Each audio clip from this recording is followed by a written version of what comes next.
কাজ হলো? এই দেখো কি কাজ করছি তাই দেখো।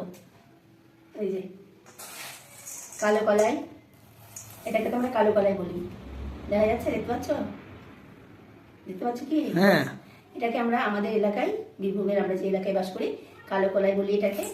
আর এটাকে বলি বরবটি কলাই। এগুলো দোকান থেকে কিনে নিয়ে আসা হয়েছে।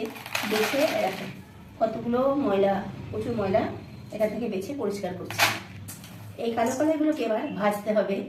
তারপরে এর সাথে মিক্সড করে বেগুন, শিম, যাবতীয় জিনিস দিয়ে পঞ্চমী থাকতে থাকতে, বসন্ত পঞ্চমী কাল থেকে শুরু হয়ে যাচ্ছে, আজকে চতুর্থী, সরস্বতী পুজো ইজ কামিং।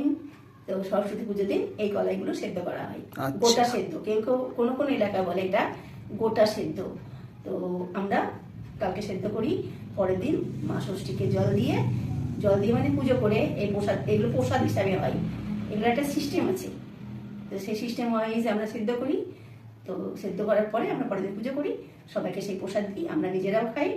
আর একটা ব্যাপার হলো যেটা নিয়ম, এই কলাইগুলো সেদ্ধ করার সময় একেবারে আমরা জল, কলাই, বেগুন, শিম, সাদা বেগুন, সাদা শিম সব কিছু দিয়ে ঢাকা দিয়ে হাঁড়িতে তেল সিঁদুরের ফোঁটা এভাবে এভাবে 5টা দিয়ে গ্যাসে বসিয়ে দিই। এখন গ্যাস, আগে উনুন ছিল, উনুনে হতো 1-1.5 ঘন্টা কন্টিনিউ সেদ্ধ হয়, সেটা খুলে দেখার কোনো নিয়ম নেই।